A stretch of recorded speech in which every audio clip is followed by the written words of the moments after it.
Hello friends, कैसे आप सब होप से सब अच्छे होंगे। तो गाइज हम जो टॉपिक स्टार्ट कर रहे हैं वो है स्टैटिक्स एंड डायनामिक्स। तो स्टैटिक्स और डायनामिक्स हम ये जो टॉपिक अपने आ जाता है इसमें एग्जाम में जो टीजीटी पीजीटी लेवल का एग्जाम है उसके पॉइंट ऑफ व्यू से हम कर रहे हैं गाइज ये, ठीक है। तो इसमें हम सिलेक्टेड पोर्शन करेंगे जितना अपने एग्जाम में आता होता है, थ्योरी करेंगे उसके अकॉर्डिंग, और जो हम सारे क्वेश्चन भी लगाएंगे इससे रिलेटेड बिल्कुल ईजी तरीके से करेंगे, कोई भी टेंशन लेने की जरूरत नहीं है।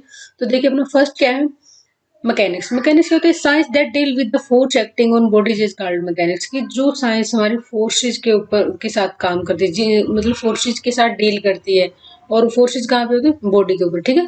कि भी कोई भी बॉडीज देख के हमें कि वो मूविंग पोजीशन में है या रेस्ट पोजीशन में है, उसके ऊपर जो फोर्स एक्ट कर रहे हैं उन सब चीजों के साथ जो डील करती है उसको मैकेनिक्स बोलते हैं, ठीक है। स्टैटिक्स क्या होता है? स्टैटिक्स होता है गाइज की science that deal with the forces acting on bodies with which remain at rest is called statics.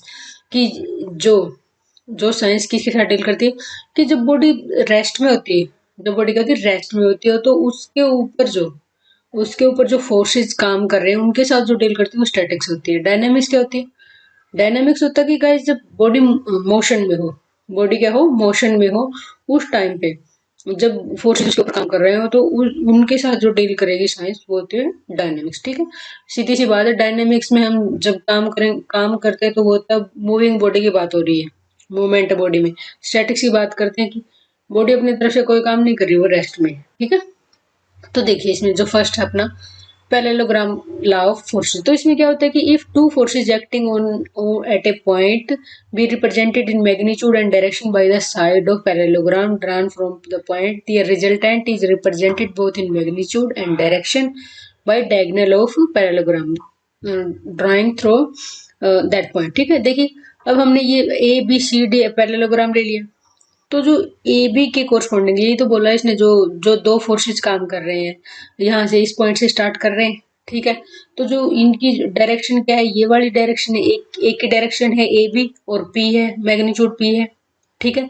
दूसरा क्या है कि पी वेक्टर है, और जो ए डी डायरेक्शन में क्यू वेक्टर है। इन दोनों के बीच में एंगल क्या है?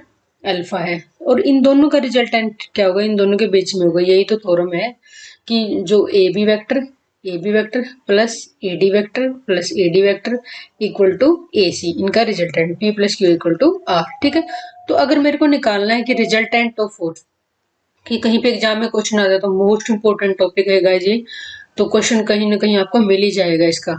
तो resultant of two forces acting at a point है, किसी एक पॉइंट पे एक्ट कर रहे हैं दो फोर्स, इस पॉइंट पे एक्ट कर रहे हैं, एक इस डायरेक्शन में एक इस डायरेक्शन में।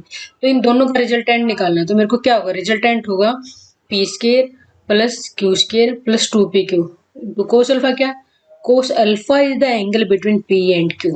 Alpha is the angle between P and Q, और उन सब का स्केयर रूट, ठीक है, उस सब का स्केयर रूट। तो इसी तरीके से, ठीक है गाइज। तो ये गाइज ये ध्यान रखना। तो देखिए प्रूफ प्रूफ वगैरह का तो देखिए गाइज, हम जहाँ ये लगेगा कि जरूरत है, वैसे इसमें जरूरत नहीं होती क्योंकि इतने लंबे लंबे प्रूफ होते हैं, रिजल्ट ही याद कर रहे तो हम ज्यादा बेटर है। इजी इजी तरीके से करेंगे, कोई टेंशन नहीं इसमें। तो अगर मैं टेंजेंट फाई की बात करूं, अब ये नई एंट्री किसकी होगी? तो ये tangent phi, phi is the angle this, phi is the this angle, ठीक है। तो अब मेरे को ये निकालना है कि टेंजेंट फाई पूछ रहे थे कभी। तो मैंने क्या किया, जो ये ए बी है साइड पैरेललोग्राम की, इसको मैंने आगे एक्सटेंड कर दिया ई तक, और सी को मैंने इधर परपेंडिकुलर डाल दिया यहाँ पे। तो मेरी ये ए ई और सी ये ट्रायंगल बन गई। तो यहाँ पे टेंजेंट, जो ये टेंजेंट फाई अगर मैं लूँ तो क्या हो जाएगा? सी ई और बाई ए ई, ठीक है, सी ई बाई ए ई। तो अब ये सी ई, ये तो मेरा क्या हो जाएगा? अगर एक और बात करें तो ये तो क्या हो जाएगा अपना, अगर मैं फोर्स को हम जैसे ऐसे नहीं करते कि ये इस डायरेक्शन में, तो क्या हो जाएगा? P P cos alpha. और जो इस डायरेक्शन, क्योंकि एंगल इसके साथ है, जिसके साथ एंगल हो उस साइड पे कोस अल्फा होता है अपना। जब हम एक्सपेंड करते देखिए गाइस, ऐसे नहीं होता क्या कि मान लिया ये चीज है, ठीक है, तो ये वाला एंगल है, तो जस्ट ऐसे बता रही हूँ। तो इधर अगर मैं बात करूँ तो ये तो कोस अल्फा हो गया, तो इधर अगर मैं बात करूँ तो इधर वाला जो वेक्टर होगा, वेक्टर वही रहेगा, और क्या हो जाएगा? साइन अल्फा, ठीक है। तो फिर ये जो इसके परपेंडिकुलर पे, तो यही हो जाएगा। तो मेरे को पता है कि ऊपर तो ये होगा क्यू साइन अल्फा, और नीचे क्या होगा? P plus Q cos alpha. P plus Q cos alpha का क्या है कि जो ये बड़ा हमारा पोर्शन है, ये तो ए से बी तक तो पी है, और जो बी ई को हमने निकाल लिया, बी ई मेरा क्या आ जाएगा, क्यू कौशलफा। तो गाइस ये जस्ट मैं आपको वैसे याद करने का तरीका बता रही हूँ, बाकी आपको डायरेक्ट ही याद करने पड़ेंगे ये, और इम्पोर्टेंट है दोनों ही रिजल्ट, दिमाग में फिट कर लो गाइस, ठीक है। मैं पहले बता रही हूँ, जो भी टॉपिक करवाऊंगी एक भी नहीं छोड़ना, और रिजल्ट आपको इतने रट लेने हैं इनको कि करना बिल्कुल कोई टेंशन नहीं होनी चाहिए कि हाँ मैं भूल जाऊं, भूलना नहीं बिल्कुल भी। देखिए रिजल्टेंट क्या हो जाएगा, P square plus Q square two P Q cos alpha, उसका अंडर रूट, उसका स्केयर रूट, ठीक है। टेंजेंट फाइव, इन दोनों से ही क्वेश्चन आ जाते हैं कई बार, हम करेंगे भी अभी। तो देखिए टेंजेंट फाइव क्या हो जाता है, क्यू साइन अल्फा, इसको डायरेक्ट याद करेंगे, क्यू साइन अल्फा और नीचे P plus Q cos alpha. जैसे क्यू साइन अल्फा है, नीचे क्या हो जाएगा, क्यू कोस अल्फा और प्लस में पी, इस तरीके से याद करेंगे, ठीक है गाइज। तो अभी क्वेश्चन भी करेंगे इसमें। नेक्स्ट है इसमें कि लेमिस थ्योरम। लेमिस थ्योरम क्या होती है, if three forces acting at a point are in equilibrium, कि तीन फोर्सेस दे रखे हैं और तीनों इक्विलिब्रियम में है, each force is proportional to sine of angle between the other two. ये कह रहा है कि तीन फोर्सेस दे रखे हैं वो, और तीनों इक्विलिब्रियम में है, तो ये कह रहा है कि each force is acting proportional to the sine of angle between other two. ये कह रहे हैं कि हर एक फोर्स, मान लिया पी फोर्स है, पी क्यू तीन फोर्स दे रखे हैं, मान लिया ऐसे है कि पी क्यू और आर तीन फोर्स दे रखे हैं। तो जो ये पी फोर्स होगा ना, जो पी फोर्स होगा वो किसके प्रोपोर्शनल होगा, sine of angle between Q और आर की, एंगल बिटवीन क्यू और आर की। क्यू जो प्रोपोर्शनल होगा क्या होगा, sine of angle of P और आर के बीच में जो एंगल है, ठीक है। और जो आर होगा वो किसके प्रोपोर्शनल होगा, sine of P, P comma Q के बीच में जो एंगल है, ठीक है गाइस। तो ये बड़े हो गए। तो आपको लेमिस थ्योरम बाय नेम ही ध्यान रखनी। तो अब देखिए क्वेश्चन आया हुआ है अपने एग्जाम में आया हुआ है, तो क्या दे रखा क्वेश्चन उन्होंने, if three forces acting at a point be in equilibrium then each force is proportional to the sine of angle between other two, this theorem is called. बस करना क्या है, करना ही क्या है इसमें, तो law of triangle of forces, law of parallelogram of forces, Lami's theorem, trigonometrical theorem. तो सीधा ही आंसर आ गया हमारा, कौन सा आ गया, कुछ करना ही नहीं, लेमिस थ्योरम, ठीक है।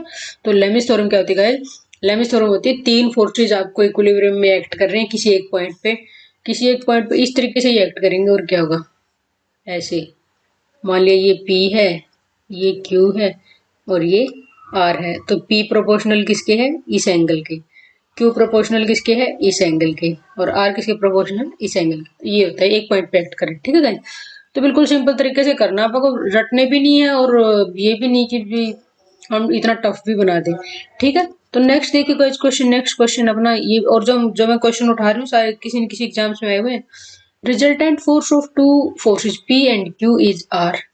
देखो अभी भी आ रहा है, if Q is doubled R is double, if Q is reversed R is again double, then which relation is true. तो हमें ये पता है कि रिजल्टेंट फोर्स दे रखा 2 और P और Q की फॉर्म में दे रखा है। एक तो हमें क्या दे रखा, देखिए गाइस, एक तो हमें दे रखा है P फोर्स, एक Q फोर्स दे रखा, एक R है। तो हमें पता है रिजल्टेंट की अगर हम बात करें तो क्या होता है, अब तो पूछने की जरूरत नहीं है, जैसे ही बोल दे डायनेमिक स्टैटिक्स की बात हो रही है, resultant force of two forces क्या हो जाएगा, plus two P Q cos alpha, ठीक है। तो अब मेरे को ये कह रहा है कि इफ अगर मैं क्यू को डबल कर दूं, क्यू क्या हो जाए, टू क्यू, तो आर क्या हो जाता है, टू आर हो जाता है, ठीक है।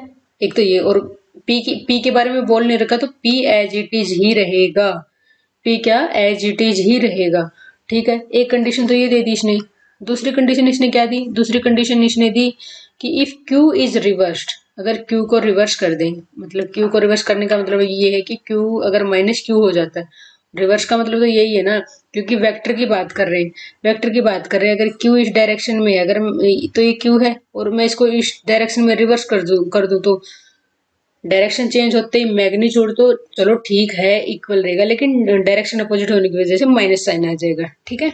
ये हो गया।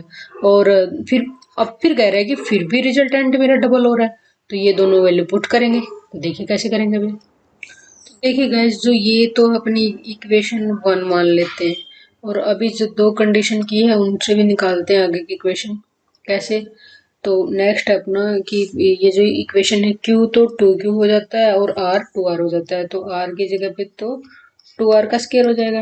P square as it is है और Q की जगह पे 2Q तो 4Q स्केयर हो जाएगा। और नेक्स्ट क्या हो जाएगा, 2PQ होता है, तो P तो ठीक है लेकिन ये तो ऑलरेडी क्या है 2Q है ना, 4PQ कोस अल्फा। ठीक है, ये सेकंड इक्वेशन हो गई अपनी। तो नेक्स्ट क्या, इसको मैं क्या बोल सकती हूँ, 4R स्केयर। नेक्स्ट अगर मैं करूँ बात इसकी इसके नेक्स्ट जो सेकंड कंडीशन है, Q को माइनस क्यू से रिप्लेस कर, जब Q रिवर्स हो जाता है तो R 2R पे हो जाता है, तो ये तो बिल्कुल ऐसे ही रहेगा। 2R का स्केयर तो क्या हो जाता है 4R का स्केयर, तो P square plus Q square. Q और माइनस Q का स्केयर में तो फर्क नहीं पड़ता, लेकिन यहाँ पे बढ़ेगा। देखिए 2PQ कोस अल्फा, ये इक्वेशन 3 है। तो अब देखिए, अब हमें निकालने हैं इक्वेशन में जो इक्वेशन, तो अब देखिए गाइस, जो ये थर्ड इक्वेशन को मैं 2 से मल्टीप्लाई कर दूं, कैसे, 8R square 2P square plus 2Q square minus 4PQ cos alpha, इस इक्वेशन को मैं नंबर 4 दे दूं। ठीक है गाइस, अब देखिए, अब मुझे निकालनी है, तो अब सबसे पहले जो इसमें क्या कि सिंपल हमें क्या 4 इक्वेशन दे रखी है, 4 इक्वेशन से हमें किसी भी तरीके से ये वाली PQR की वैल्यूज निकालनी है। ठीक है, तो अब देखिए मैं पहले क्या कर लूँ, मैंने जो इक्वेशन उठाई, एक तो मैं फर्स्ट ले लेती हूँ और एक इक्वेशन ले लेती हूँ थर्ड, तो इन दोनों को मैं ऐड करती हूँ। तो जब हम ऐड करते हैं फर्स्ट प्लस इक्वेशन 1 प्लस 3, तो क्या हो जाएगा, इक्वेशन 1 तो वही है कि R स्केयर प्लस 3 में क्या है 4R स्केयर। ठीक है, तो ये तो हो गया 5R स्केयर, तो 2P square plus 2Q square, इसमें तो कोई दिक्कत ही नहीं है। नेक्स्ट क्या है अपना, उसमें क्या था, अगर मैं बात करूं उसमें था अपना 2PQ कोस अल्फा प्लस का, उसमें माइनस का था तो कट गया, तो फिर अपना क्या हो गया, एक इक्वेशन अपनी जो, अगर मैं बात करूं पांचवी इक्वेशन ये आ गई अपनी कि 5R square equal to 2P square plus 2Q square. Next अगर मैं करूं, अगर मुझे लेना है नेक्स्ट, कौन सी बच गई, 2 और 4, 2 और 4 करूंगी जब मैं ऐड, क्या हो जाएगा 2 अपनी ये 4R स्केयर और 4 क्या ये है, तो क्या हो जाएगा 12R स्केयर। सिंपली ऐड करना है 2 प्लस 2 प्लस इक्वेशन 4। ठीक है, सिंपली लिख रही हूँ, तो 12R स्केयर हो जाएगा 2 और 4 में, तो फिर 3P square plus 6Q square, ये हो गया। फिर क्योंकि यहाँ पे -4PQ और यहाँ पे +4PQ है, इसलिए तो किया था 2 से मल्टीप्लाई। तो एक इक्वेशन अपनी 6 नंबर इक्वेशन अपनी ये आ गई। अगर मैं इसको थोड़ा सा और भी जस्टिफाई कर दूं कि यहाँ से मैं 3 कॉमन ले लूँ, तो 4R square equal to P square plus 2Q square, तो इसको 6 नाम दे देते हैं। ठीक है, तो अब देखिए, अब मेरे को कौन कौन सी इक्वेशन उठानी है, एक तो ये इक्वेशन आ गई और एक ये इक्वेशन आ गई, 5 और 6 से इन दोनों को सोल्व करना है। तो देखिए अब कैसे करेंगे, तो उधर से वो भी उठा लेते हैं, 2P square plus 2Q square minus 5R square equal to 0, और इधर से ये उठा लेते हैं P square plus 2Q square और माइनस, सॉरी 12 भी लिख दिया, तो क्या हो जाएगा यहाँ पे, यहाँ से अगर मैं बात करूँ 4R स्केयर। ठीक है, अब जिस तरीके से सॉल्यूशन किस तरीके से दिया हुआ है, ऐसे दिया हुआ है ना P/Q/R बाई, तो देखिए कैसे करते हैं, तो हम सिंपल मेथड से चलेंगे कि P स्केयर, अगर मैं इसको सॉल्यूशन निकालते होते थे तो P स्केयर इक्वल टू कैसे करते थे, इसको छोड़ के जो ये कोफिशिएंट है 4 दूनी 8 और माइनस इन दोनों का 5 दूनी 10, ये 5 दूनी 10 है तो माइनस का, तो बीच में वैसे माइनस, तो ये हो गया प्लस। ठीक है, नेक्स्ट क्या हो जाएगा, नेक्स्ट का होता था -Q स्केयर, सेकंड वाले का हम ये कर चुके हैं, अपने आता होता है क्वेश्चन इसमें कर चुके हैं इस टाइप के हम, डिफरेंशियल वगैरह में आते होते हैं। -Q स्केयर, तो -Q स्केयर हम क्या करते हैं, इसमें क्या आएगा, इस बीच वाले को छोड़ देंगे, तो फिर क्या हो जाएगा -8, जिसकी बात कर रहे हो वो उस लाइन को पूरी को छोड़ देंगे, -8 और -5, तो माइनस माइनस +5, तो फिर नेक्स्ट क्या हो जाएगा, अब देखिएगा R स्केयर, जब हम R स्केयर की बात करेंगे तो इसको छोड़ देंगे और पहले 2 2 दूनी 4 और -2, तो अब देखिए गाइस यहाँ से क्या आ जाएगा अपना, तो P square by 2 Q square by 8 में से 5 गए -3 और ये एक ये माइनस माइनस माइनस से प्लस हो गया, ठीक है ये। तो are square by 2।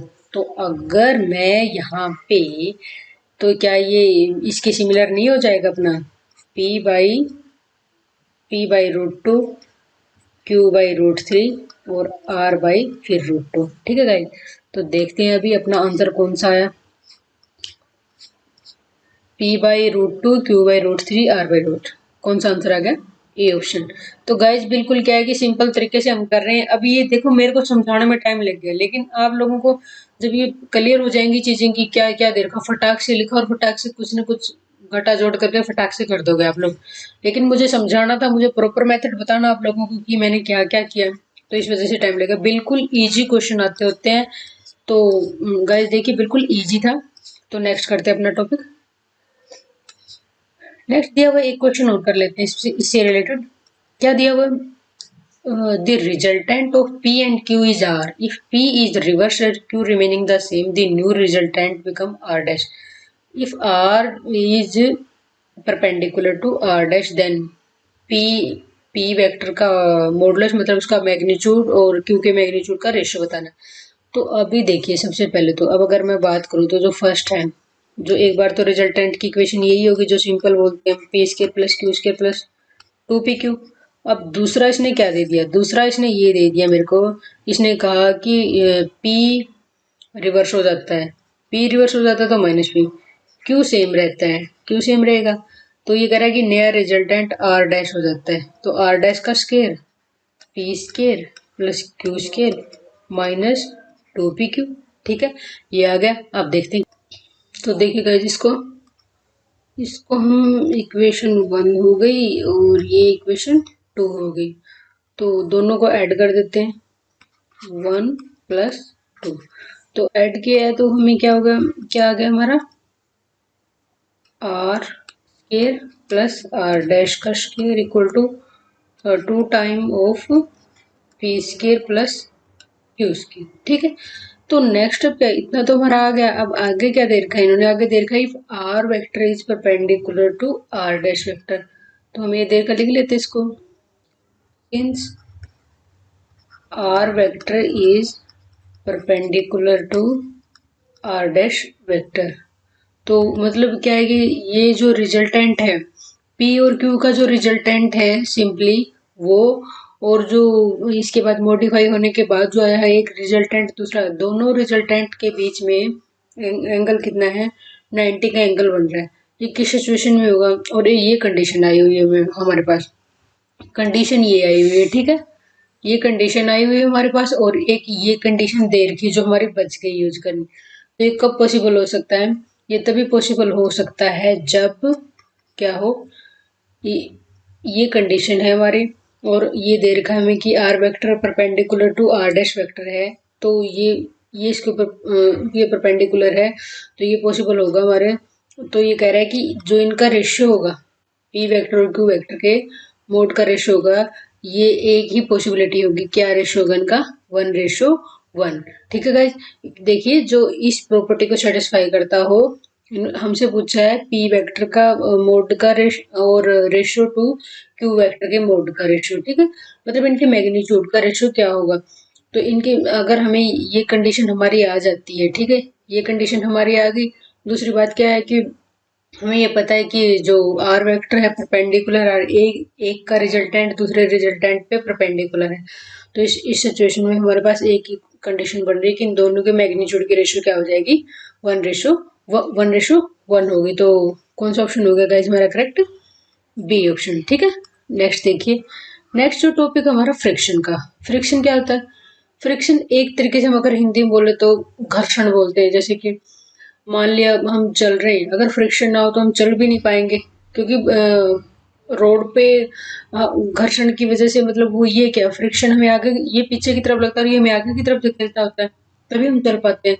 Smooth surface पे बहुत दिक्कत होती है चलने में। देखिए if two bodies are in contact with one another, अगर दो बॉडी एक दूसरे के साथ कॉन्टेक्ट में है, then property of two bodies by mean of which a force is exerted between them at their point of contact to prevent one body from sliding on other.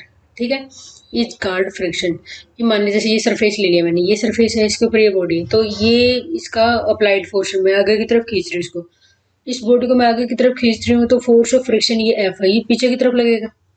ठीक है ना, तो इन दोनों के बीच में जो इसको आगे खींच रही है और ये इस फर्श के साथ इन दोनों के बीच में जो रिएक्शन हो रही है वही फ्रिक्शन है हमारा। ठीक है, तो और इसमें ये जो 3-4 लाइनें लिखी, इसमें कहने का मतलब ये है कि इस बॉडी को आगे पुश करने में जिसका मेन रोल है, स्लाइड करने में जिसका मेन रोल है, वही हमारा फ्रिक्शन का काम करता है। तो अब देखिए, अब क्या करें, the force exerted is called force of friction. ये जो एफ है ये फोर्स ऑफ फ्रिक्शन होगा, अपोजिट जिस डायरेक्शन में बॉडी जा रही है ना उससे अपोजिट डायरेक्शन में लगता होता है। और एंगल ऑफ फ्रिक्शन की बात करूँ तो एंगल ऑफ फ्रिक्शन देखिए गाइस, यहाँ पे इसके सेंटर पे मैंने क्या लिया, इसके सेंटर, इसका जो वेट होगा, बॉडी का वेट सेंटर पे होगा। ठीक है, mg। तो अब इसका वेट यहाँ पे है, तो इसके अपोजिट एक रिजल्टेंट फोर्स लगा लो, फोर्स ऑफ रिएक्शन लगा लो, वो क्या होगा, r होगा, इसके अपोजिट में होगा। ठीक है, तो फिर यहाँ से ये फोर्स ऑफ फ्रिक्शन इधर है, तो यहाँ से एक रिजल्टेंट होगा इनका, एफ और आर का एक रिजल्टेंट होगा, एफ और आर का रिजल्टेंट होगा कौन, ओ सी। तो जो ये एंगल होगा ना इस आर के बीच में और इस ओ सी वैक्टर के, इनके रिजल्टेंट वैक्टर के बीच में जो एंगल होगा, ये एंगल हमारा होता है एंगल ऑफ फ्रिक्शन, और डिनोट किसे करते हैं, म्यू से। तो ये होता है guys mu equal to tangential lambda. तो देखिए अब इसमें अगर मैं करके देखूं कि मान लिया मैंने ट्रायंगल ले ली, कि जैसे ट्रायंगल ले लूँ मैं ए ओ सी, इसमें मेरे को टेंजेंट लैम्डा निकालना, तो टेंजेंट लैम्डा क्या हो जाएगा, क्या क्या होगा टेंजेंट लैम्डा, ए सी, तो ये हमारा हो जाएगा, देखिएगा ए सी बाई ओ ए। तो ए सी की वैल्यू कितनी है, अब मैंने इतना लिया, यही तो हमारा जो फोर्स है इसके बिल्कुल पैरेलल ही है, तो जो इधर जो एफ है, तो यहाँ पे भी अपने क्या होगा, एफ बिल्कुल पैरेलल है इसके, तो हम इसको लिख सकते हैं, कोई दिक्कत नहीं है। एफ और ओ ए क्या है, आर है। ठीक है, और इसको जो हम डिनोट करते हैं वो होता है ये। ठीक है, तो आपके पास क्या हो जाएगा, जो हमें ये दे रखा है ना इस तरीके से, तो एंगल ऑफ फ्रिक्शन तो अपना ये आ जाएगा mu equal to tangent lambda. ठीक है, और ये हमने निकाल लिया इसकी वैल्यू, तो हम अगर हमें यूज करना होगा tangent lambda equal to mu भी यूज कर सकते हैं, और अगर हमें फोर्स ऑफ फ्रिक्शन दे रखा हो, रिजल्टेंट फोर्स दे रखा हो, तो हम ये या फोर्स ऑफ रिएक्शन ऐसे बोल दो, या रिजल्टेंट फोर्स बोल दो, तो क्या हो जाएगा हमारा, तो हम म्यू भी निकाल सकते हैं। ठीक है गाइस, तो मेरा कहने का मतलब ये है कि ये दोनों रिजल्ट भी हम यूज कर सकते हैं। नेक्स्ट देखिए, that is the coefficient of friction is equal to tangent of angle of friction. ठीक है, तो नेक्स्ट देखिए गाइस, 2-3 लाइनें और हैं। When a body is placed on a rough inclined plane, when a body is placed on rough inclined plane के ऊपर हो, inclined plane in the sense कि इंक्लाइंड प्लेन ये होता है कि मान लिया ये है ढलान, ऐसे ऐसे इंक्लाइंड प्लेन ये होता है अपना, यहाँ पे बॉडी रख रखी होती है, ये कह रहा है। ठीक है, ये कह रहा है कि when a body is placed on rough inclined plane and is on the point of sliding down the plane, और ऐसे पॉइंट पे कि बस वो जस्ट क्या है कि फिसलने वाली होती है, वहाँ से स्लाइड करने वाली होती है। अगर आपको इस टाइप की कंडीशन दे दी, then the angle of inclination of plane, angle of inclination of plane is equal to the angle of friction. ये कह रहा है उस टाइम पे angle of inclination of plane और एंगल ऑफ फ्रिक्शन बराबर हो जाएगा। तो देखिए गाइस, इसमें क्या बोला है कि अगर ये इंपॉर्टेंट पॉइंट है, यहाँ पे ये भी इंपॉर्टेंट पॉइंट है, हम सारे इंपॉर्टेंट पॉइंट कर रहे हैं, और वो ए टू जेड सारे सारे टॉपिक्स को बिल्कुल सीरियसली पढ़ना है गाइस। ठीक है, it is clear that when a body is placed on a rough inclined plane, जब एक बॉडी को रफ इंक्लाइंड प्लेन पे रखा होता है, मान लिया पुट कर रखी, प्लेस कर रखी है, and is on the point of sliding down the plane, और वो इस पोजिशन में है कि जस्ट फिसलने वाली है, रेडी है वो नीचे आने के लिए। ठीक है, देन द एंगल, आपको इस तरीके से दी मिलेगी question with statement, the angle of inclination of plane, plane का जो एंगल ऑफ इंक्लिनेशन होगा वो किसके बराबर होगा, एंगल ऑफ फ्रिक्शन के। ठीक है, किसके बराबर होगा, वो एंगल ऑफ फ्रिक्शन के, और lambda is called angle of response. देखिए अभी करते हैं, तो देखिए क्वेश्चन है, यहाँ पे क्वेश्चन है, क्या है क्वेश्चन, कि if a body be on the point of sliding down an inclined rough plane under its own weight, then inclination of plane is equal to angle of friction, greater than angle of friction, less than angle of friction, equal to twice the angle of friction। Just अभी theorem करके हटे हम, कौन सा option हो जाएगा? First. क्या कह रहा है कि इसने, देखिएगा आपको ऐसे, हम ऐसे याद करते हैं कि अगर बॉडी हमारी क्या हो, रफ इंक्लाइंड प्लेन के ऊपर हो, ठीक है, रफ इंक्लाइंड प्लेन के ऊपर, और वो जस्ट क्या है कि स्लाइडिंग पोजीशन में, स्लाइडिंग डाउन पोजीशन में है प्लेन के, तो angle of inclination of plane, plane का जो एंगल होगा उसके साथ, और जो उसका एंगल ऑफ फ्रिक्शन होगा, प्लेन का जो एंगल होगा उसके साथ और जो एंगल ऑफ फ्रिक्शन है, लैम्डा बोलते हैं इसको, तो फिर हम क्या, वो दोनों क्या होंगे हमारे, इक्वल होंगे, ठीक है। तो और ये डायरेक्ट हमारा रिजल्ट यूज भी हो जाता है, ठीक है गाइस। नेक्स्ट क्वेश्चन हमें दे रखा, देखिए नेक्स्ट क्वेश्चन क्या दे रखा हमें। Next question, a body of weight W on rough inclined plane is in limiting equilibrium, ठीक है। लिमिटिंग इक्विलिब्रियम, अब इसने थोड़ा स्टैंडर्ड का नाम दे दिया, लिमिटिंग इक्विलिब्रियम बोल दो या फिर जस्ट स्लाइडिंग, ठीक है। If coefficient of friction is this, अब coefficient of friction is this, अभी जो जस्ट करके हटे हमें ये पता है कोफिशिएंट ऑफ फ्रिक्शन क्या है, 1√3 है।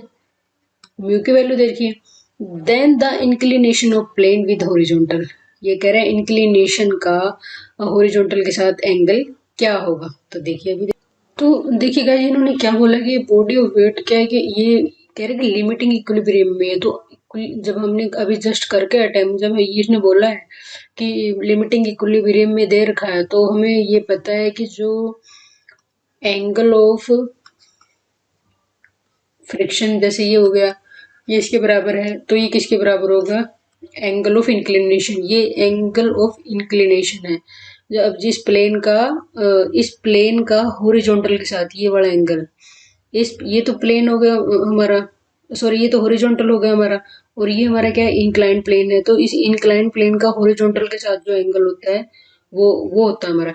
तो जब इसने बोला कि ये हमारे क्या है, हमारे, जब हमें ये पता है कि ये हमें क्या दे रखे हैं, इन्होंने हमें दे रखा है कि जो बॉडी क्या है लिमिटिंग इक्विलिब्रियम में है, तो हमें ये पता है, ये रिजल्ट हमें पता है, जस्ट करके आए हैं कि अगर ऐसा होता तो एंगल ऑफ फ्रिक्शन और एंगल ऑफ इंक्लिनेशन दोनों बराबर होते हैं।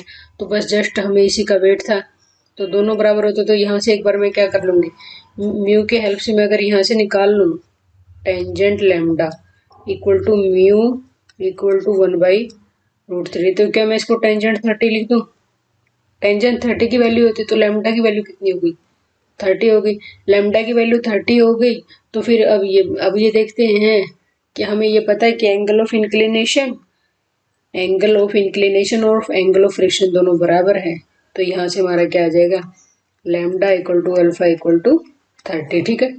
D is the correct answer. तो इस तरीके से करना है हमें इसमें, ठीक है। म्यू इक्वल टू 1/√, ये क्लियर होना चाहिए कि हमें दे क्या रखा है, बस उसके बाद कुछ नहीं दिक्कत, ठीक है। तो ये दे रखा है और हमें पता है कि जैसे ही लिमिटिंग इक्विलिब्रियम में बोल रखा है, लिमिटिंग इक्विलिब्रियम में बोल दो या स्लाइडिंग पोजीशन में बोल दो, तो बस सीधा ही क्या है। तो अभी इसने बोला कि inclination of plane with horizontal, अब मेरे को पता है कि रफ इंक्लाइंड प्लेन है, उसका हॉरिजॉन्टल के साथ एंगल क्या है, ये अल्फा, यही तो है एंगल ऑफ इंक्लिनेशन, इसी को तो बोलते हैं एंगल ऑफ इंक्लिनेशन। और ये वही एंगल होता है जो यहाँ पे जो बॉडी स्लाइडिंग की पोजीशन में होती है, ये वेट है, इसका वेट यहाँ पे होगा हमारा। तो फिर इसका जो एक, इसके कोरस्पॉन्डिंग जो यहाँ पे होगा एक कोफिशिएंट वेट का, एक आगे की साइड में होगा, तो फिर हमारा क्या होगा, जो ये वाला एंगल अल्फा है, ये भी हमारा अल्फा ही होता है, ये और ये एंगल दोनों बराबर ही होते हैं, ठीक है। और इसी को हम क्या बोलते हैं, एंगल ऑफ इंक्लिनेशन, ठीक है गाइस। बिल्कुल इजी क्वेश्चन है, कोई दिक्कत नहीं होगी।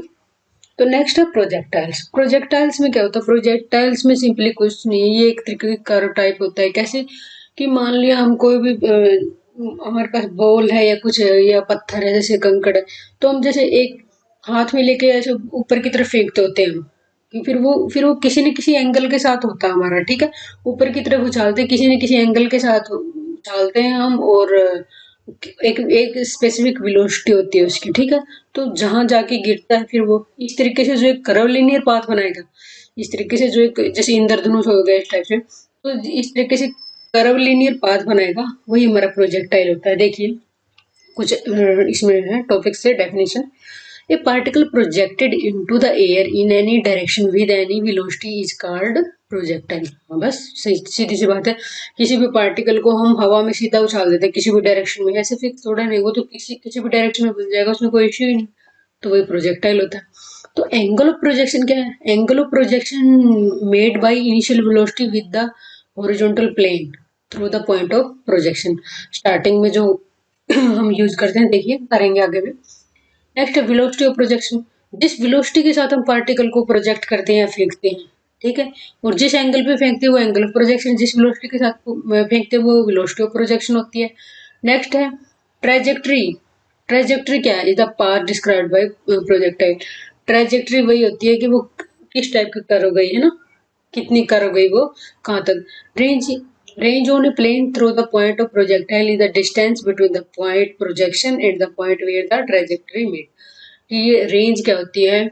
जिस पॉइंट से स्टार्ट किया हमने फेंकना और जहां लास्ट में पहुंचा उसके बीच की डिस्टेंस, ठीक है। Time of light. Time of light is the interval of time that elapses from the instant of projection till the instant when the particle again meet the horizontal plane through the point of projection।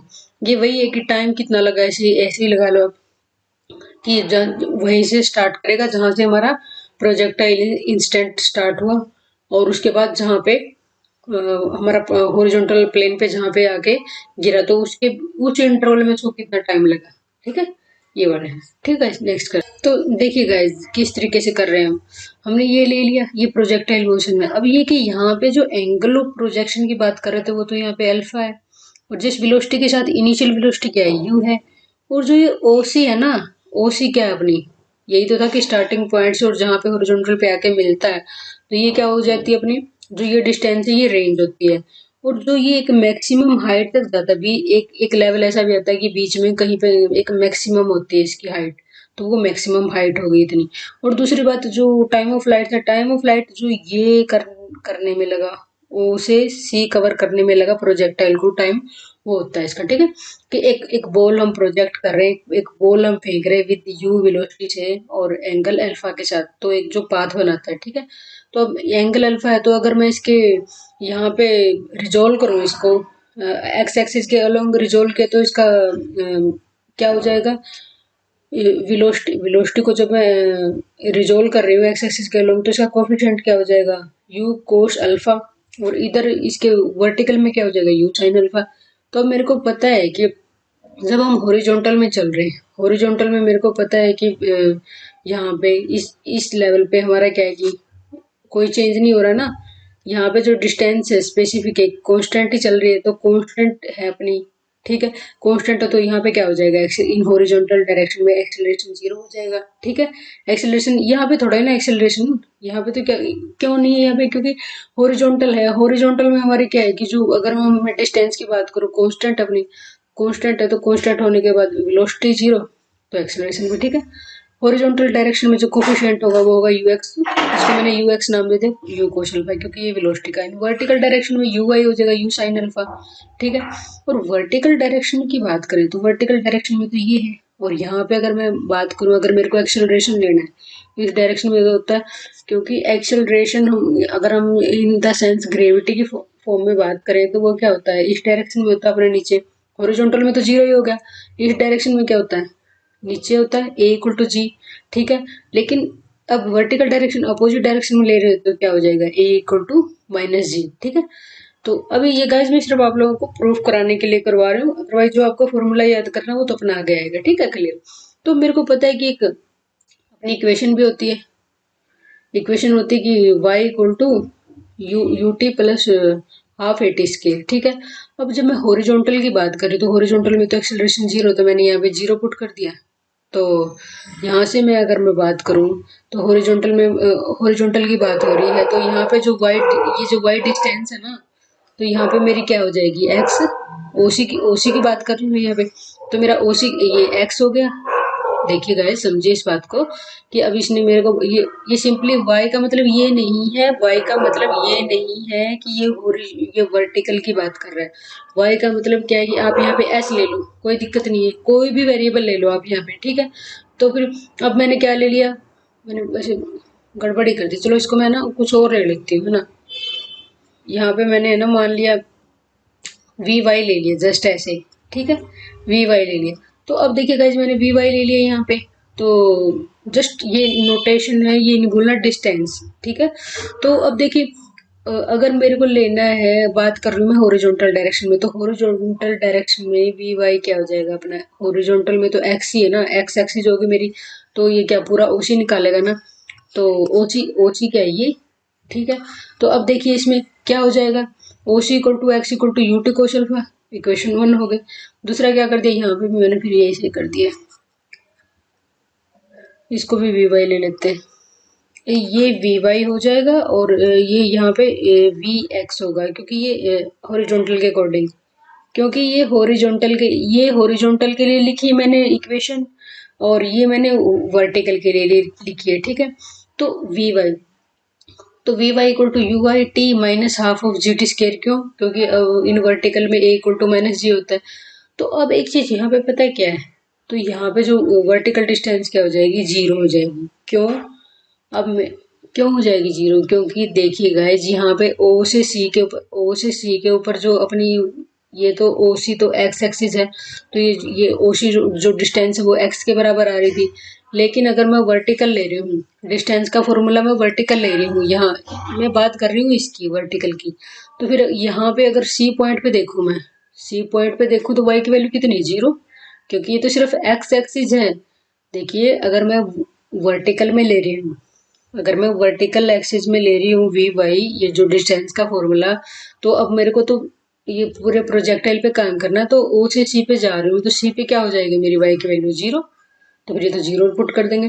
अब मेरे को पता है कि जो you Y coefficient कितना है, U T sine alpha minus half of G T square, बस फिर कुछ नहीं है, आगे इसको चेक कर, टी या तो जीरो होगा या फिर टी ये two you sine alpha by G होगा, टी जीरो हो गए तो फिर फायदा क्या है, हम बात कर रहे हैं सी पॉइंट की, हम बात कर रहे हैं सी, यहाँ से यहाँ पे, अब स्टार्टिंग में तो सभी का ही जीरो है, सारे पॉइंट ही जीरो, क्योंकि ओरिजिन से स्टार्ट हो रहा है, लेकिन यहाँ पे सी पॉइंट पे क्या हो रहा है, सी पॉइंट पे तो जीरो नहीं है ना अपना, टी जीरो नहीं, टी क्या है, टाइम, कितना टाइम लगा, टी जीरो थोड़ा ना, इतना प्रोजेक्टाइल करके गया तो जीरो थोड़ा ही ना होगा, तो फिर क्या हो जाएगा, टी को तो हम लेंगे नहीं, टी को तो हम, टी इक्वल टू जीरो को तो लेंगे नहीं, तो हमारा क्या हो जाएगा, इतना हमारा टाइम लगा two you sine alpha by G, और इसको ही हम क्या बोलते हैं, टाइम ऑफ फ्लाइट, ठीक है, इसको ही हम क्या बोलते हैं, टाइम ऑफ फ्लाइट। तो गाइज ये बिल्कुल सिंपल के, आपको ये बीच वाला कुछ याद करने की जरूरत नहीं है, आपको सिर्फ याद करना है ये, और ये मैंने बीच में जो इतना झमेला किया है ये इसीलिए किया है ताकि आपको ये चीज याद हो जाए, ठीक है। तो देखिए एक बार दोबारा बता देती हूँ, इसमें कुछ नहीं है, प्रोजेक्टाइल मोशन है, मैंने इसके ले लिए जो कोरस्पोंडिंग रिजोल्व किया मैंने, फैक्टर लिए यू कोस अल्फा, इधर यू साइन अल्फा, तो हॉरिजॉन्टल डायरेक्शन में यू कोस अल्फा है और वर्टिकल में ये है। फिर मैंने डिस्टेंस फॉर ओसी के लिए करना मुझे, जब मैं हॉरिजॉन्टल के अकॉर्डिंग लूंगी डिस्टेंस फॉर्मूला यहाँ पे, तो V X equal to U X T plus half of G A T square, ठीक है, ये पता ये होता है अपना। तो हॉरिजॉन्टल में एक्सेलरेशन जीरो है, क्योंकि वो तो वर्टिकल डायरेक्शन में होता है, ऐसे बोल दो आप इसको। तो और वी एक्स कितना है, ओ सी, ये ओ से सी पे जा रहा है, तो ये डिस्टेंस कितनी होगी, एक्स दे ही रखी है, मान ही रखी है हमने, तो O C equal to X U T cos alpha हो गया, प्लस ए जीरो था ना, तो इस वजह से आगे लिखा है मैंने। नेक्स्ट है वी वाई, अब मैं वर्टिकल डायरेक्शन की बात करूँ, V Y equal to U Y T minus half of G T square, अब ये वर्टिकल डायरेक्शन तो ये है अपनी, तो अगर मुझे जाना कहाँ से कहाँ तक है, जीरो से, सॉरी ओ से सी पे, या फिर जीरो से यहाँ तक की जो डिस्टेंस कवर करेगा, लेकिन सी पॉइंट पे तो वाई की वैल्यू जीरो है, सी पॉइंट पे वाई कोऑर्डिनेट जीरो है, तो वाई कोऑर्डिनेट जीरो है तो फिर यहाँ पे जीरो वैल्यू पुट कर देंगे, तो यू टी साइन अल्फा, इस तरीके से किया हमने, T U sine alpha minus half जी टी स्क्वायर। तो आपको इसमें मैं गाइस दोबारा फिर बता रही हूँ, आपको सिर्फ याद करना टाइम ऑफ फ्लाइट, बिल्कुल जो भी फॉर्मूले रट लेने हैं कंडीशन के साथ कि क्या होती है कंडीशन इनके, ठीक है। टाइम ऑफ फ्लाइट के लिए T equal to two you sine alpha by G. तो देखिए अब क्वेश्चन है, एक एक कण 130 से 30 डिग्री के कोण 2993 सेंटीमीटर पर सेकंड के वेग से फेंका जाता है, कण का उड्डयन काल क्या होगा, जहाँ पे जी इक्वल टू 981 सेंटीमीटर पर सेकंड स्क्वायर। तो देखिएगा इसमें क्या दे रखा है, जो यहाँ पे एंगल दे रखा है अल्फा, वो तो क्या 30 दे रखा है, यही तो बोला इसने, ये कह रहा है कि ये दे रखा है, ठीक है। और जो ये जो वेलोसिटी दे रखी है वो दे रखी है 2943, ठीक है। ये एंगल अल्फा इक्वल टू 30 दे रखा है, ठीक है।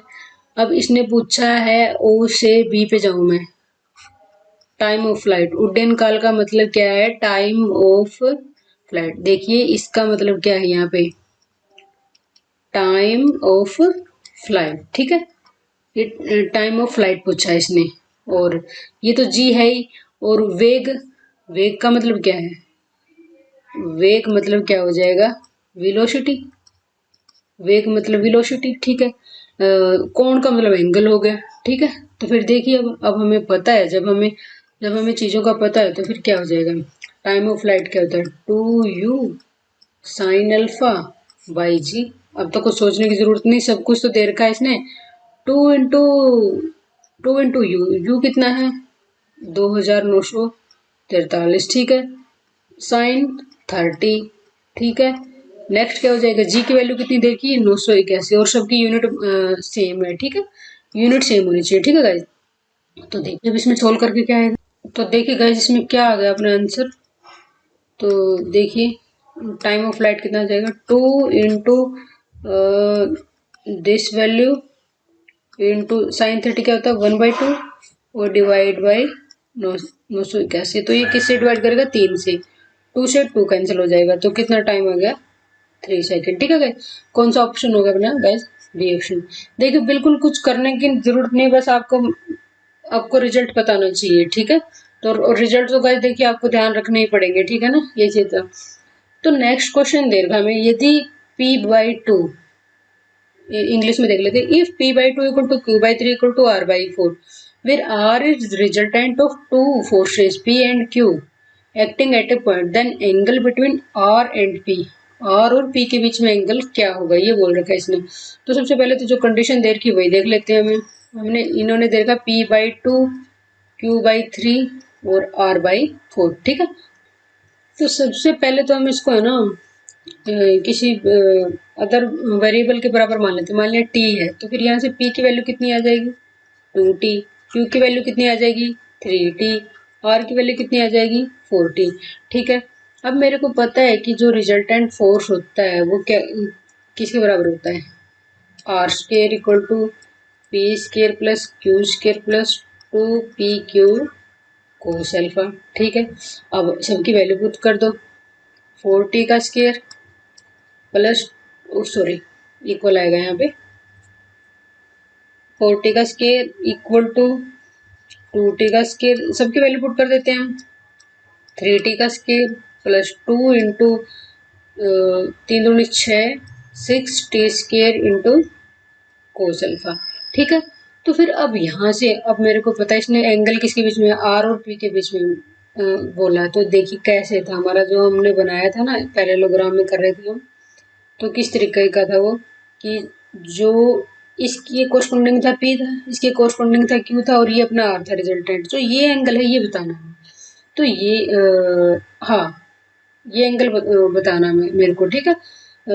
सॉरी गाइस एक मिनट, हाँ ये वाला एंगल हम शाई ले लेते हैं, ठीक है, शाई। तो और ये जो अल्फा, तो ये वाला एंगल होता है अपना पी और क्यू के बीच में जो एंगल होता है वो अल्फा है, तो यहाँ पे तो अल्फा ही आएगा, ठीक है गाइस। तो देखिए अब क्या करेंगे, अब मेरे को पता है कि दो रिजल्ट किए थे हमने, दो रिजल्ट किए थे। एक तो ये एंगल, हालांकि मेरे को लग रहा है कि ध्यान आ गया होगा, क्या था कि जो टेंजेंट साई था वो क्या हो जाएगा, वो हमारा जो एंगल दिया हुआ था क्या था वो Q sine alpha, Q sine alpha आ गया, ऐसे ही क्यू कोस अल्फा भी आएगा नीचे, और प्लस में पे कर दिया, बस ये फॉर्मूला है डायरेक्ट। आपको क्या करना है, साइन अल्फा और कोस अल्फा की वैल्यू फाइंड आउट करनी है, क्यू और पी की वैल्यू हमें दे ही रखी है। तो देखिए साइन अल्फा की तो वैल्यू यहाँ से आएगी 16t square equal to 4t square plus 9t square plus 12t square cos alpha. तो गाइस जब हम इसको सोल्व करेंगे तो हमारा यहाँ से टी स्क्वायर तो वैसे ही गायब हो जाएगा, तो हमारा यहाँ से जो कोस अल्फा आएगा ना, कोस अल्फा हो जाएगा 3t square by 12t square, तो 1/4, ठीक है।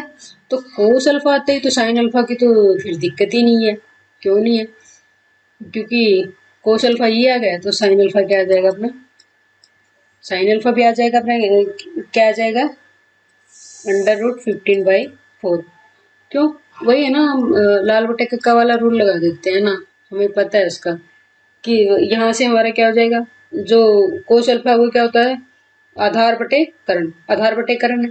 तो फिर हमें निकालना पड़ेगा जो साइन अल्फा की जब वैल्यू निकालेंगे तो इसमें क्या हो जाएगा, ये होता है हमारा लंब बटे करण। तो अब मेरे को पता है कि किसी भी ऐसे राइट एंगल ट्रायंगल में हम निकालते होते हैं एंगल, तो हमें पता ही है ये वैल्यू हमें 4 दे रखी है और ये वैल्यू 1 दे रखी है। तो 4 चौके 16, 16 में से एक गया 15, तो अंडर रूट 15 हो गया। ठीक है, तो ये मेरी वैल्यू आ गई। अब तो हमारे पास कुछ भी नहीं बचा, सीधा टेंजेंट इसमें पुट करते हैं।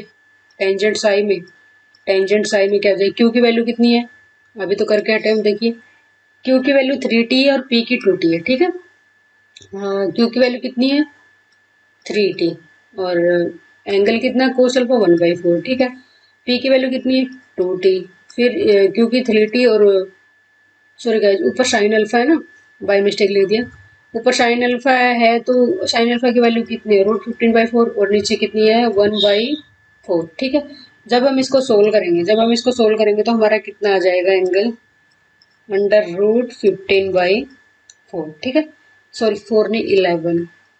जब हम इसको, मैं डायरेक्ट लिख रही हूँ गाइस, ठीक है ना, आप लोग कैलकुलेट करके देख लेना चाहिए। 3 √15/11। तो फिर अगर मैं बात करूँ शाई की, तो हमें एंगल ही निकालना है, तो क्या हो जाएगा टेंजेंट इनवर्स 3 √15/11। तो अब मैच करके देख लेते हैं कौन सा एंगल है, टेंजेंट 3 √15/11, ऑप्शन कौन सा है, सेकेंड। ठीक है, तो मैं गाइज आप लोगों को ये बता रही हूँ कि जब मैं क्वेश्चन कर रही हूँ तो मुझे इतना टाइम लग रहा है, आप लोगों को इतना नहीं लगेगा, आप फटाक से कर दोगे, बिल्कुल इजी क्वेश्चन है, कंसेप्ट है तो दिमाग में। अगर आपको ये पता ना फॉर्मूला क्या है और निकालना क्या है, तो फिर और क्या दिक्कत रहेगी, लेकिन फॉर्मूला नहीं तो फिर तो पेन भी नहीं उठेगा गाइज। ठीक है, तो मैं यही कह रही हूँ कि आप लोगों को जो जो भी कंसेप्ट करवा रहे हैं वो करने हैं साथ के साथ। ठीक है, नेक्स्ट गाइज, हाँ नेक्स्ट जो हमारा कॉन्सेप्ट है, ठीक है, नेक्स्ट जो हमारा कंसेप्ट है वो हम निकालना चाह रहे हैं हॉरिजॉन्टल रेंज। तो हॉरिजॉन्टल रेंज के लिए तो अभी देखते हैं फ्रॉम इक्वेशन 1। तो इक्वेशन 1 हमने यहाँ से ली, जो हम इसमें सॉल्यूशन निकाल रहे थे ना, question x = ut cos alpha, जो अब इसमें निकाल रहे थे हम, ये हॉरिजॉन्टल वाले में जो टाइम ऑफ फ्लाइट निकाल रहे थे, उसमें इक्वेशन 1 और 2 हमने यूज की थी। ठीक है, तो वो आगे यूज हो रही इसलिए की थी। तो देखिए x = ut cos अल्फा है, तो फिर यहाँ से मैंने उठाया ओसी है ये, x = ut cos अल्फा है, तो t की वैल्यू क्या, t या यहाँ और कुछ नहीं है, t जो है ना यहाँ पे, ये टाइम ऑफ फ्लाइट ही है, टाइम ऑफ फ्लाइट, इसी की वैल्यू तो निकाल ली थी हमने।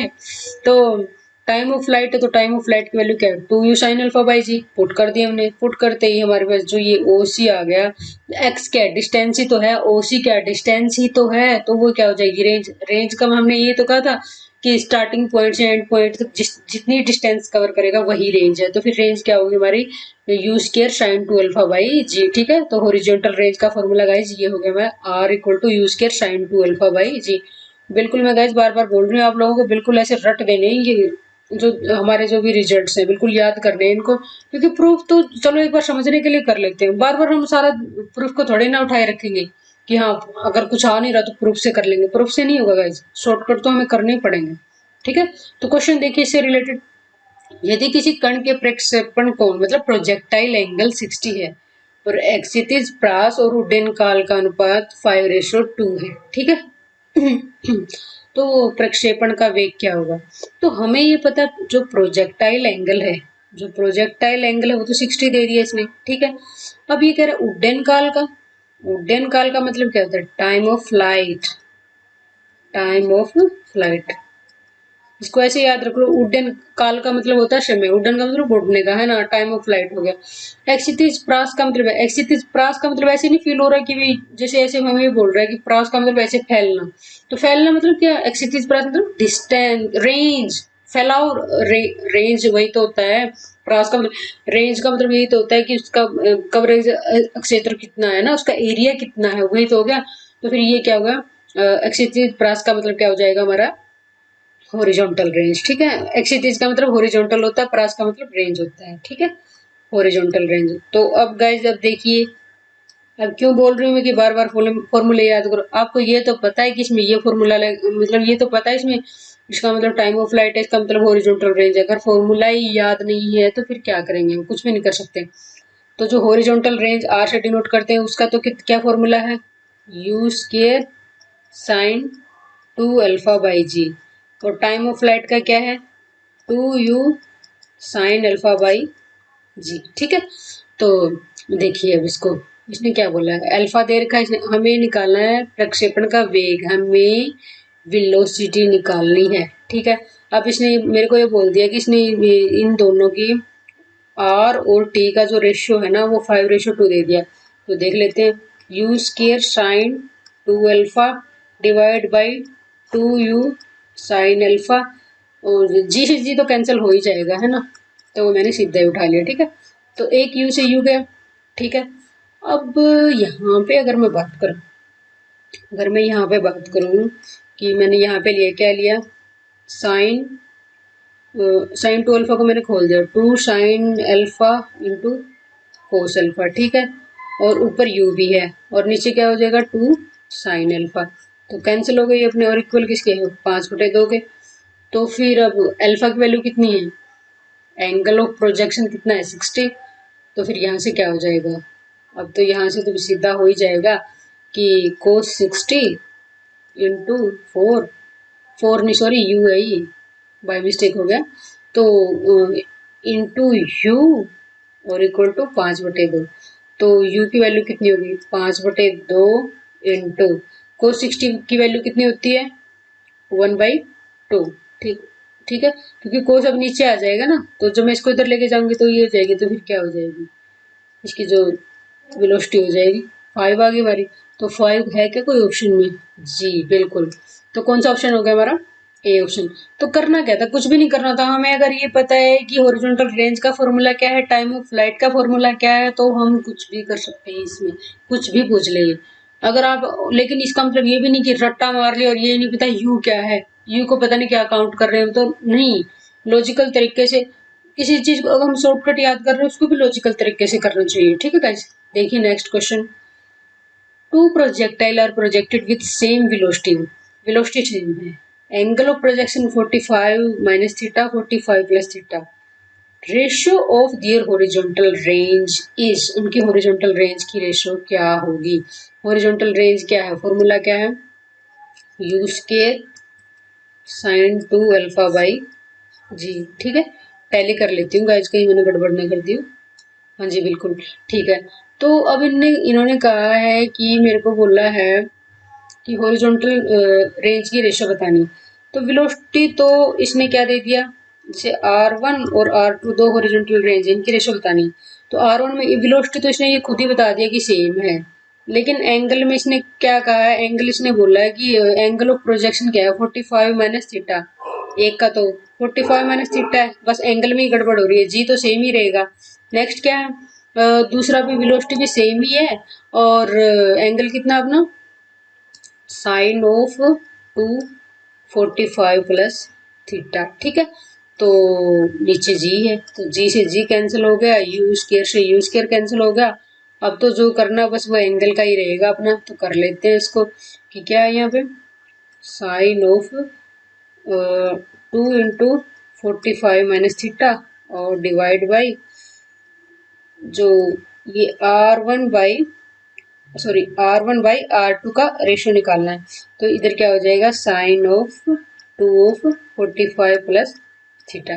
ठीक है, तो देखिए कैसे, तो देखिए गाइस इसमें क्या हो जाएगा, साइन 2 को अंदर ले जाएंगे 90 माइनस 2 थीटा, मल्टीप्लाई कर देंगे तो, और नीचे क्या हो जाएगा, साइन 90 प्लस 2 थीटा, तो ऊपर क्या हो जाएगा, cos 2 theta, sine 90 minus 2 theta, theta मतलब फर्स्ट क्वाड्रेंट में साइन अपना पॉजिटिव होता है। ठीक है, cos 2 theta, sine 90 plus theta हो तो 90 पे तो चेंज होगा ही, कोस 2 थीटा, और सेकंड क्वाड्रेंट हो गया 90 प्लस में, तो साइन फिर यहाँ पे भी पॉजिटिव है, तो क्या हो जाएगा 1:1। तो कौन सा ऑप्शन होगा गाइस, डी ऑप्शन। ठीक है, तो बिल्कुल इजी क्वेश्चन है, कुछ भी नहीं, बिल्कुल सिंपल सिंपल करना है, जो जो करवा रहे हैं करते जाना, बाकी मौज है। ठीक है, तो नेक्स्ट है गाइस, हमें ये पता है कि टाइम ऑफ फ्लाइट का फॉर्मूला अपना क्या है कि अगर t equal to you sine alpha by g, कब है ये इसको हम t1 भी बोल सकते हैं यहाँ पे, जैसे अगर मैं t1 लूँ तो, और क्यों लूँ मैं t1, देखिए यहाँ पे अभी ये है, ठीक है, अब यहाँ पे मान लिया मैंने प्रोजेक्टाइल की है, तो जो यहाँ पे मैक्सिमम हाइट पे पहुंचने के लिए ये होता है T1, ये होता है T2, और जो टोटल टाइम ऑफ फ्लाइट होता है वो T1 प्लस T2, और और दोनों इक्वल होते हैं अपने, तो क्या होते हैं U,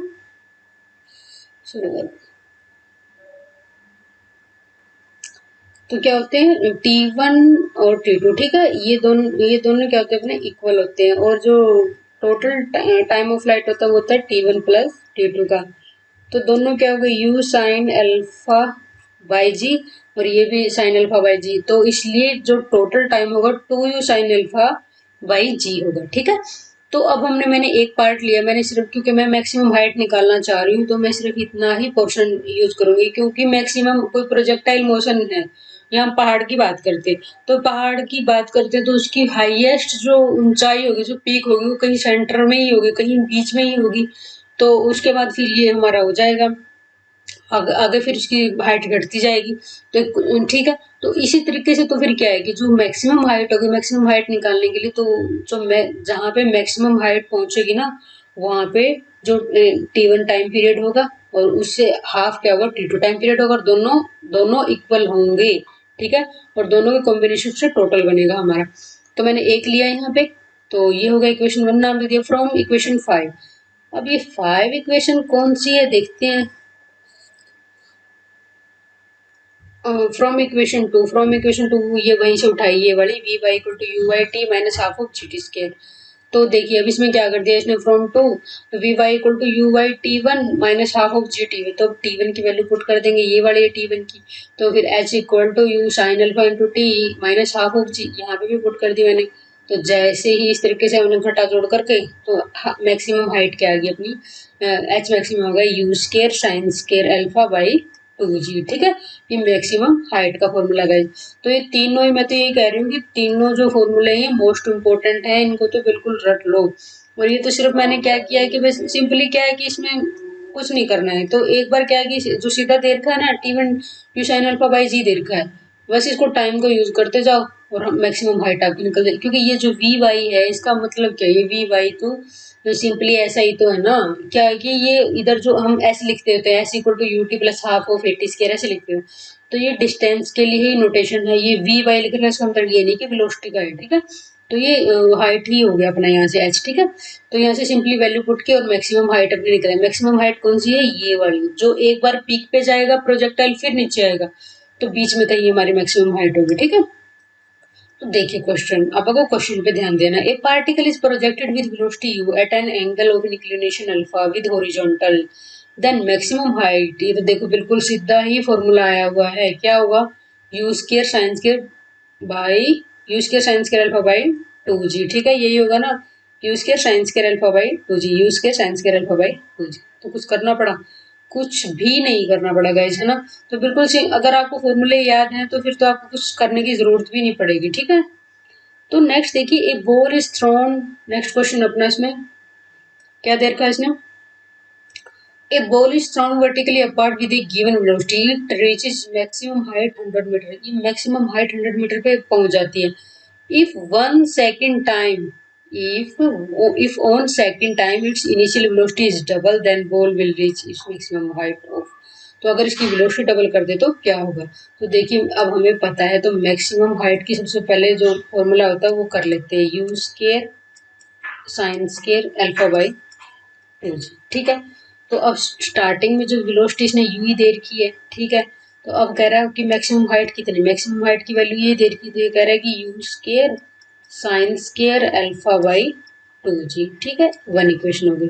अब दूसरी इन्होंने कहा है कि इफ सेकेंड टाइम इसकी इनिशियल वेलोसिटी डबल करते हैं, तो अगर हाइट ये है, अगर ये कह रहा है कि इसकी हाइट तो अभी हमें निकालनी है ना, तो कह रहा है कि अगर इसकी वेलोसिटी को मैं डबल कर दूं, बाकी और किसी से लेना देना नहीं, अगर कह रहा है कि मैं इसकी वेलोसिटी को डबल कर दूं तो हाइट कितनी हो जाएगी, ठीक है, ये दूसरी है। तो बस इन दोनों की कंपैरिजन करनी है हमें, इन दोनों की कंपैरिजन करके हम निकाल सकते हैं, कैसे करेंगे देखिए गाइस, अगर मैं इन दोनों की कंपैरिजन करूं, या तो मैं ऐसा कर लेती हूँ कि जैसे इस तरीके से हो गया कि यहाँ पे, या तो मैं इसको डिवाइड कर दूं, डिवाइड करने के बाद एग्जैक्टली मेरी हाइट की वैल्यू आ जाएगी, ठीक है, कैसे, h/100, ठीक है, 4u² sine square alpha divide by 2g तो कैंसिल हो जाएगा ना, क्योंकि ये तो सिंपली लिखने की जरूरत नहीं है, u² साइन स्केयर अल्फा, ठीक है, इससे ये कैंसिल हो गया, इससे ये कैंसिल हो गया, तो h कितनी आ गई 400 मीटर, कितनी आ गई 400 मीटर, ठीक है। तो बिल्कुल सिंपल सा क्वेश्चन है, ठीक है गाइज। तो बिल्कुल हमने छोटे छोटे कंसेप्ट उठा के बिल्कुल ऐसे सिंपल सिंपल तरीके से की है, ठीक है।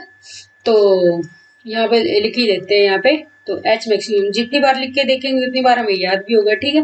तो क्या हो जाएगा u² sine square alpha by 2g, ठीक है। तो गाइस देखिए गाइस एक बार रिवाइज कर लेते हैं आज हमने क्या किया। तो हम जो ये दोनों है स्टैटिक्स और डायनेमिक्स, दोनों ब्रांच है मैकेनिक्स की, ठीक है। तो मैकेनिक्स क्या होता है कि ये होता है कि बॉडीज के ऊपर जो फोर्स एक्ट कर रहे होते हैं उसके साथ डील करता होता है, ठीक है। स्टैटिक्स में क्या होता है कि बॉडी रेस्ट पे होती है, उसके ऊपर जो फोर्स एक्ट करते हैं वो हमारा स्टैटिक्स में आता है, ठीक है। नेक्स्ट डायनेमिक्स, डायनेमिक्स में क्या है कि बॉडी भी मोशन में होती है, अपनी बॉडी भी मोशन में होती है, ठीक है।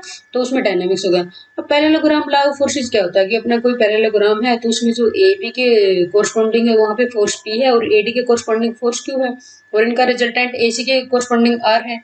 तो अगर पी और क्यू के बीच में एंगल अल्फा है, पी और क्यू के बीच में एंगल अगर अल्फा है और ये पी और आर के बीच में फाई दे रखा है, ठीक है। तो देखिए रिजल्टेंट फोर्स क्या होता है R equal to P square plus Q square plus 2pq cos alpha और स्केयर रूट, ठीक है। और टेंजेंट फाई जो यहाँ पे कई बार पूछ लेता है कि रिजल्टेंट और फोर्स के बीच में पी और आर के बीच में एंगल बताइए, तो क्या हो जाएगा टेंजेंट फाई। तो क्या हो जाता है ये सीई और ए, ये करने की जरूरत नहीं, आपको डायरेक्ट याद रखना है कि ऊपर क्यू साइन अल्फा, याद करने का तरीका बता देती हूँ, क्यू साइन अल्फा और नीचे हम कर लेते क्यू साइन अल्फा तो आगे क्यू कोस अल्फा भी कर लेते हैं, इसका दूसरा part Q cos alpha plus P, सीधा पुट कर। लेमिस थ्योरम में क्या कहा है कि लेमिस थ्योरम कह रहा है कि 3 forces acting are in equilibrium, अगर 3 फोर्स अपने इक्विलिब्रियम में एक्ट कर रहे हैं, each force is proportional to the sine of angle between other to.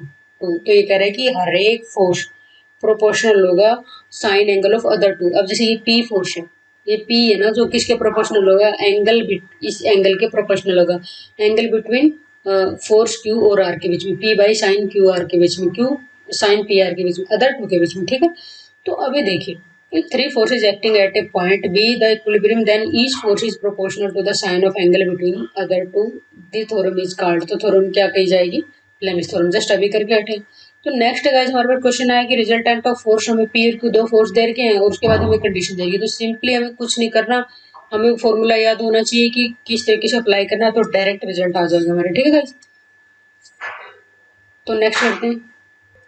Next फिर क्वेश्चन है गाइस हमारा कि पी और क्यू का रिजल्टेंट देगा, पी रिवर्स कर दिया क्यू को रिमेन कर दिया, इस तरीके से करके हमने निकाला। तो बस इसमें यही एक इम्पोर्टेंट था कि अगर हमारे ये बोल दिया कि इसने ये कंडीशन लगा दी कि जो दो का रिजल्टेंट और फिर कंडीशन फोर्सेस में चेंज करने के बाद जो रिजल्टेंट है दोनों रिजल्टेंट के बीच में क्या है परपेंडिकुलर है, और ये वाली कंडीशन आ गई हमारी, तो ये हमारी और परपेंडिकुलर है, तो ये कंडीशन हमारी एक ही सूरत में होल्ड होती है, कब होती है।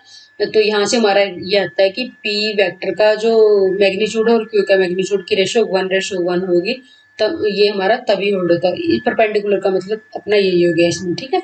तो फ्रिक्शन क्या होता है, फ्रिक्शन यही है कि जब हम बॉडी को, जैसे ये डायग्राम से देख लें कि जब हम बॉडी को आगे की तरफ पुल करते हैं, आगे की तरफ खींचते, तो इसको जो चलने में सहायक दे रहा है, जो यहाँ फोर्स और बॉडी सॉरी फर्श और बॉडी के बीच में जो अप्लाई हो रहा है, फर्श जो हॉरिजॉन्टल प्लेन है, प्लेन और बॉडी के बीच में जो अप्लाई हो रहा है अपोजिट डायरेक्शन में, जो इसको चलने में इसको करवा रहा है, हेल्प कर रहा है, तो वो क्या होगा फोर्स ऑफ फ्रिक्शन हो गया, ठीक है। और तो जो यहाँ पे इसका जो बॉडी का वेट है नेट नीचे की तरफ होगा ना, वेट तो नीचे की तरफ होता है सेंटर ऑफ ग्रेविटी की तरफ, तो फिर इसके अपोजिट में एक अपना रिजल्टेंट फोर्स होगा आर हो गया, ठीक है। तो अब ये फोर्स ऑफ फ्रिक्शन ये है, रिजल्टेंट फोर्स ये है, तो एफ और आर का जो इन दोनों का जो रिजल्टेंट होगा वो ओसी होगा, और ये जो एंगल होगा रिजल्टेंट, जो इन दोनों का रिजल्टेंट और जो ये फोर्स ऑफ रिएक्शन बोल दो या नॉर्मल फोर्स भी बोल सकते हो, इसका ऐसी कोई बात नहीं, नॉर्मल फोर्स बोल दो, तो इन दोनों के बीच में एंगल कितना होगा, जो ये लेमडा होगा, लेमडा क्या है एंगल, एंगल ऑफ फ्रिक्शन, ठीक है। और म्यू क्या है कोफिशिएंट ऑफ फ्रिक्शन, ठीक है। तो कैसे किया मैंने, जब ये ट्रायंगल ले ली ना, ट्रायंगल ली मैंने ए ओ सी, इस ट्रायंगल में लिया मैंने, तो टेंजेंट लैम्डा जब मैंने निकाला तो f by r equal to mu आ गया, tangent lambda equal to mu. ठीक है। अब नेक्स्ट हमारा रिजल्ट ये कह रहा है when a body is placed on rough inclined plane, जब एक बॉडी को रफ इंक्लाइंड प्लेन के ऊपर पुट करते हैं और वो स्लाइडिंग पोजीशन में है कि कभी भी फिसल सकती है, तो जो एंगल ऑफ इंक्लिनेशन होगा, एंगल ऑफ इंक्लिनेशन गाइस ये बोलते हैं फ्लोर और इंक्लाइंड प्लेन के बीच में जो एंगल होता है उसको एंगल ऑफ इंक्लिनेशन बोलते हैं। ये कह रहा है अल्फा और ये लैम्डा ये क्या होंगे, इक्वल होंगे हमारे, ठीक है। इसने बोला अगर इंक्लाइन प्लेन दे रखा तो फिर उसके बाद हमने इससे जस्ट रिलेटेड क्वेश्चन किया, ठीक है।